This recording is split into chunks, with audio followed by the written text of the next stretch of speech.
President, with me today is Mr. John Lowry, who's one of my colleagues from my office, who's been a big help to me. Mr. President, as you know, when Vice President Harris and President Trump ran against each other for the presidency, one of the planks in President Trump's platform was that he was going to review every penny of federal government spending. Why did he say that? Why did he promise to do that? Well, first, there's a moral principle involved. People worked hard for their money, and when they give it to government, they're entitled to expect government to spend it efficiently.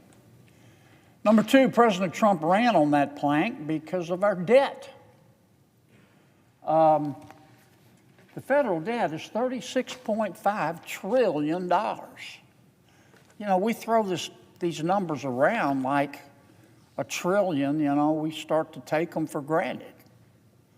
To give you a little perspective, this $36.5 trillion, it grows bigger by the second. It's going to increase. If we just keep doing what we've been doing, it's going to increase $1 trillion every 100 days. If we just keep doing what we've been doing, it's going to increase $10 billion a day. Today, nothing changed. We added $10 billion in debt. That's also $417 million an hour. That's $6.9 million a minute. I think I've been talking about a minute. We just added $7 million to our debt. That's why the president wants to get rid of spending porn. The reaction here in Washington, Mr. President, has been breathtaking. I understand Washington is not exactly a slice of America. I get that. I understand that Washington is not normal. Normal in Washington, D.C. is a setting on the dryer. So I get all that. We're different in Washington. But the pushback to President Trump's effort through Mr. Musk and his team to reduce spending has just been extraordinary. I mean, people are barking and yelping and shrieking about it. They sound like the game room in a mental hospital. And I get that a lot of people don't like President Trump, and I get that many people don't like Mr. Musk, and I get that Mr. Musk is different. I kind of like that. I mean, I like different. You know, he's the sort of guy that would wear, I don't know, he'd wear Crocs to a wedding. I get that. I find it kind of refreshing. But nobody's ever called him a dummy. And he's found an incredible amount of waste and abuse of taxpayer money, what I call spending porn.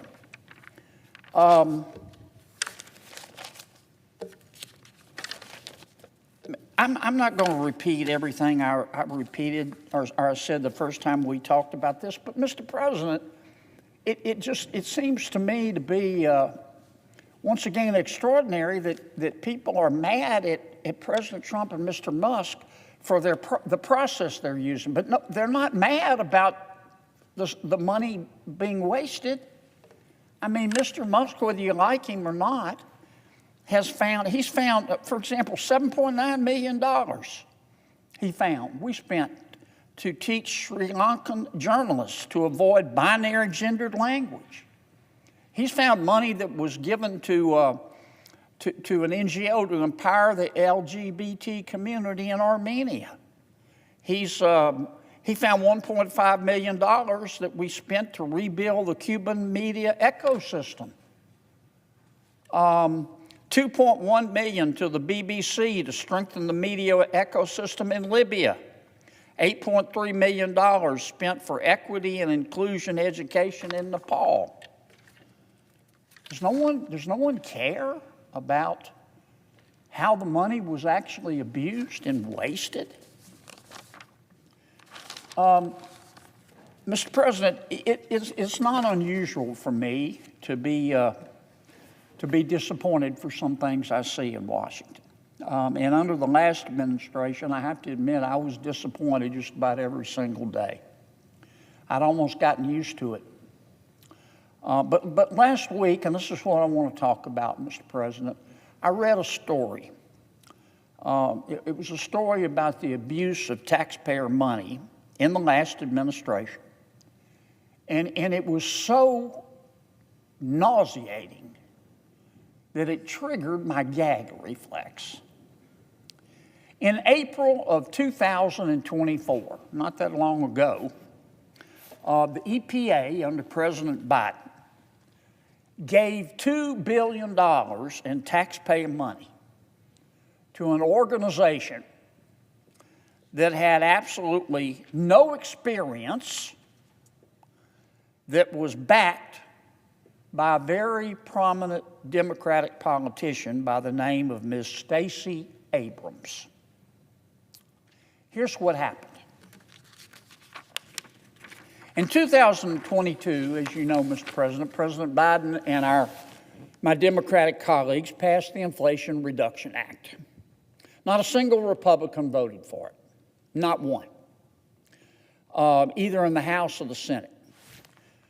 We knew at the time that spending $1.2 trillion, that's what the Inflation Reduction Act cost, would only make inflation worse, not better.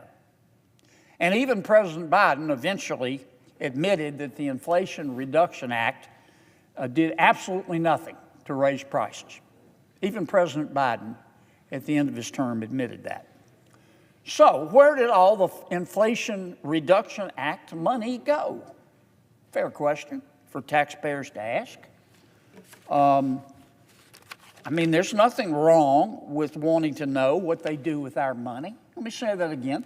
There's nothing wrong with wanting to know what they do with our money. So where did all the Inflation Reduction Act, this $1.2 trillion, go? Well, President Trump and DOGE, the group appointed by President Trump, and the EPA under new leadership, under Mr. Lee Zeldin, have begun to follow some of that money. Now, this is where Ms. Stacey Abrams comes in. I think it's fair to say that Ms. Abrams is, I don't know, I would call her controversial. She has the right to believe what she believes. This is America, and she has the right to free speech. I'm not criticizing that, even though I disagree with some of what she says. But I think it would be fair to describe her as controversial.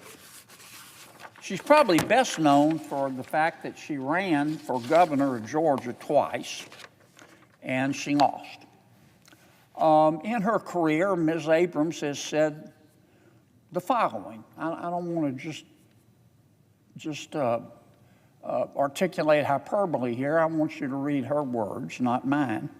On April 20th, 2024, Ms. Abrams appeared on MSNBC with Reverend Al Sharpton, and this is what Ms. Abrams said, quote, "What we know is that the attack on diversity, equity, and inclusion, DEI, is an attack on democracy." On September 20th, 2022, during a panel discussion in Atlanta, Ms. Abrams said this about a baby's heartbeat, a fetal heartbeat, the heartbeat of a baby in a mother's womb. This is what Ms. Abrams said about a fetal heartbeat. She said it is, quote, a manufactured sound designed to convince people that men have the right to take control of a woman's body. end quote. My word, her words, not mine. In May of 2022, during a Georgia gubernatorial debate, she's running for governor of Georgia now. Ms. Abrams called Georgia, quote, the worst state in the country to live in. In October of 2022, during another Georgia gubernatorial debate, Ms. Abrams accused the sheriffs, all of the sheriffs in Georgia who endorsed her opponent, Governor Brian Kemp, of wanting, quote, to be able to take black people off the streets. In October of 2022, Ms. Abrams appeared on MSNBC. She suggested that abortion is a solution to inflation. Here's what she said. She said, quote, let's be clear. Having children is why you're worried about your price of gas. It's why you're worried about how much food costs, close quote. Her words, not mine. Let me say again, Ms. Abrams has the right to her opinion. This is America. You're not free if you can't express yourself. But I do think any fair-minded person would have to conclude that Ms. Abrams is controversial. So, in March of 2023, not that long ago, Ms. Abrams went to work for an organization, a nonprofit, called Rewiring America. You've probably seen that name in the news. Rewiring America. Ms. Abrams' title, she went to work for Rewiring America. Her title was Senior Counsel.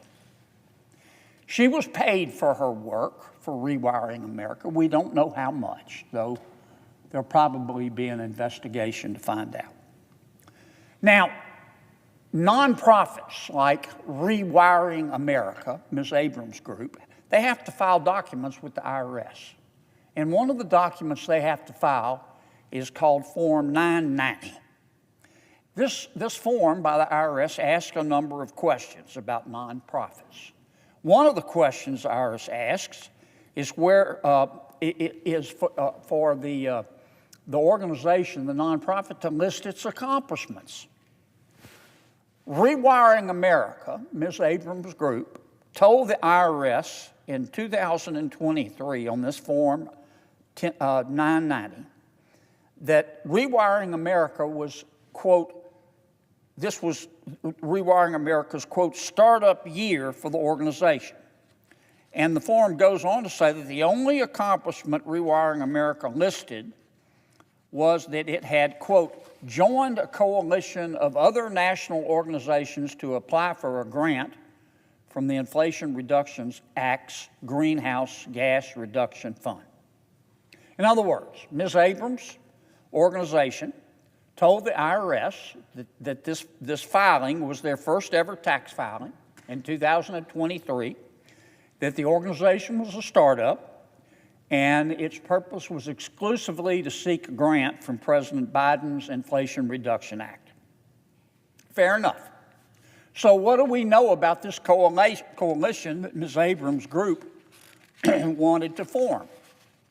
Rewiring America, Ms. Abrams' group, announced on October 12, 2023, that it was joining Habitat for Humanity, it was joining United Way Worldwide, and two other organizations. And these four organizations were going to form another nonprofit, a coalition of nonprofits called Power Forward Communities. So you've got Power Forward Communities up here, you've got Rewiring America and some other organizations down here. And altogether they make up Power Forward Communities. And they also announced that a gentleman by the name of Tim Mayopoulos, a former Obama administration appointee, would lead the coalition. Now, as a nonprofit, I told you that Rewiring America had to file forms with the IRS. Well, so did this new group, Power Forward. It had to file Form 990 as well with the IRS. According to its filings, Power Forward had just $100 in total revenues in 2023. According to the IRS filing, it didn't list a single accomplishment. I've seen Girl Scout troops with more business credentials.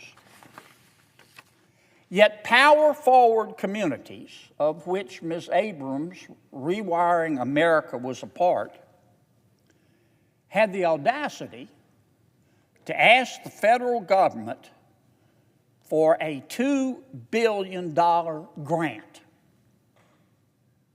For what, you ask?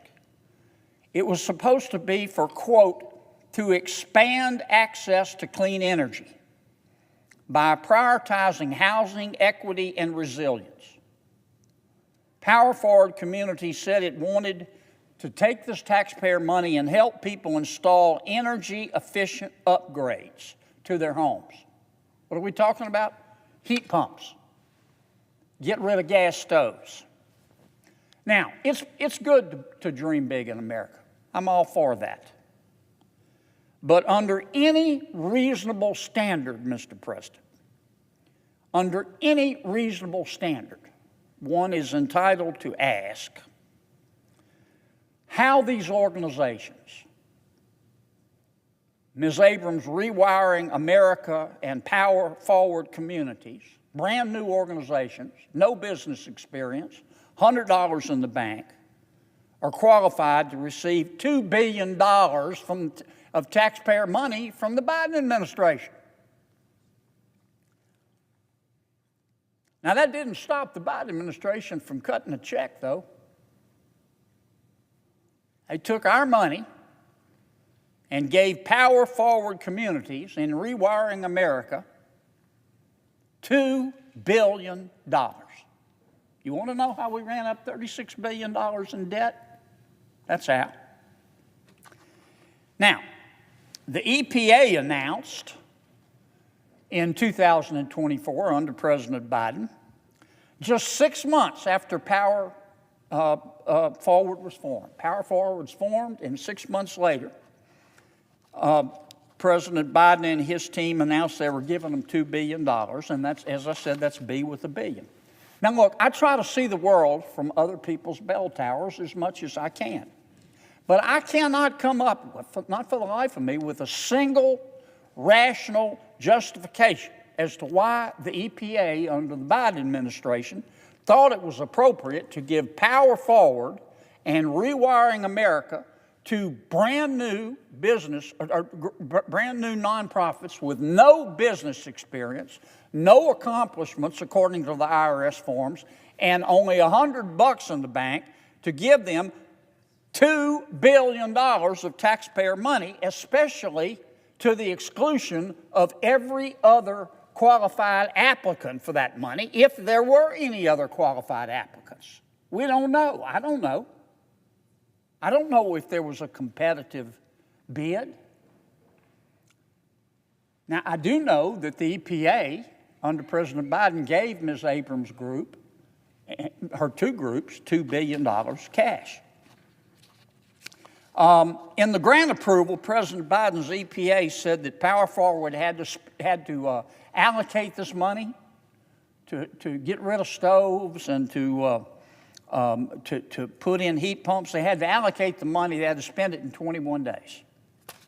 Now, that meant that Ms. Abrams' group, Rewiring America, which was part of the larger group, likely received or was supposed to receive a check for $490 million, about a quarter of the total $2 billion, by the end of May 2024. And the other organizations, within 21 days, President Biden directed, were also supposed to receive their share of the money. But get this. President Biden and his team directed these NGOs to distribute $2 billion in 21 days. But the Biden administration also told Power Forward within 90 days to go take a course. You know what the course was? The name of the course was How to Develop a Budget. How to develop a budget. So, President Biden gave Power Forward 21 days to spend the money, but said, you've got 90 days to go take a course about how to put together a budget. And why would anybody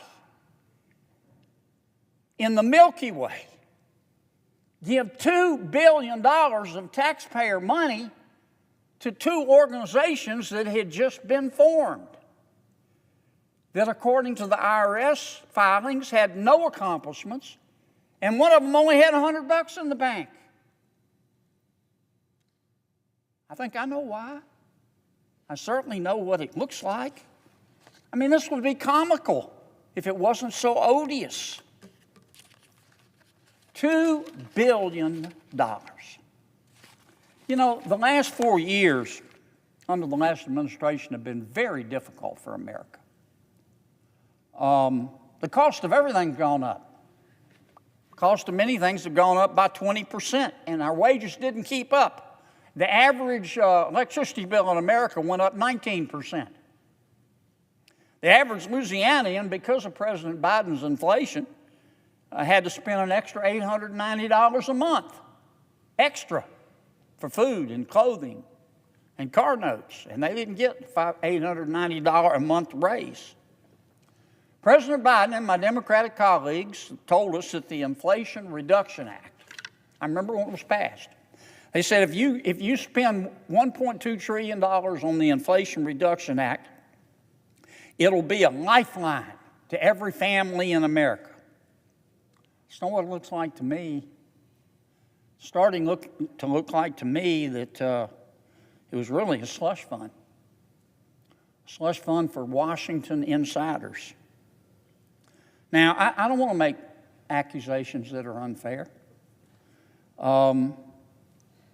I think EPA Administrator Zeldin needs to get to the bottom of this. I believe in fairness. I believe in due process. Mr. Zeldin has announced that he's going to try to claw back as much of this $2 billion and other monies as he can. And again, I think he ought to do it fairly and accord everybody due process. But you know what? If the shoe fits, wear it, Cinderella. Here's what I see. I see two organizations formed in the last year or so of President Biden's administration. On their IRS filings, they say we have no experience, we have no accomplishments. One of them only has $100 in the bank. One of them, senior counsel, is Ms. Stacey Abrams, a well-known Democratic politician. I see them asking the President of the United States and his EPA for $2 billion cash to fight gas stoves and getting